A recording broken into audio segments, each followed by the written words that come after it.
Hello my dear friends, এখান থেকে প্রশ্ন অনেকবার পরীক্ষায় এসেছে, সেই জন্য এই টেবিলটা পড়ে রাখা উচিত।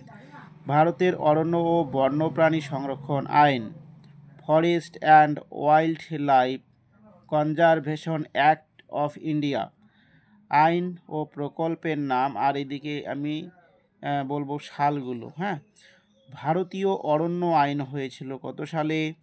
দ্য ইন্ডিয়ান ফরেস্ট অ্যাক্ট যেটাকে বলা হয় সেটা হয়েছিল 1972 সালে। তাহলে ভারতীয় অরণ্য আইন এটা তৈরি হয়েছিল কত সালে? 1972 সালে।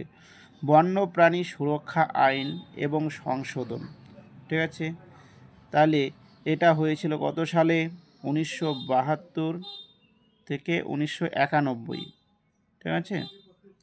তাহলে বন্যপ্রাণী সুরক্ষা আইন এবং সংশোধন, তাহলে সুরক্ষা আইনটা 72 সালে এবং সংশোধনটা হয়েছিল 1991-এ। ব্যাঘ্র প্রকল্প, তাহলে ব্যাঘ্র প্রকল্প বা প্রজেক্ট টাইগার বা টাইগার প্রজেক্ট, এটা 1973 সালে। কুমির প্রজনন প্রকল্প, এটা 1975 সালে। অরণ্য সংরক্ষণ আইন, এটা 1980 সালে। তারপরে পরিবেশ সুরক্ষা আইন 1986 সালে। জাতীয় অরণ্য নীতি, এটা 1988 সালে। নেক্সট কোশ্চেনটা হচ্ছে হস্তি প্রকল্প, এটা 1992 সালে। জীব বৈচিত্র্য আইন হয়েছিল 2002 সালে। বন্যপ্রাণী সংশোধন আইন তৈরি হয়েছিল 2006 সালে।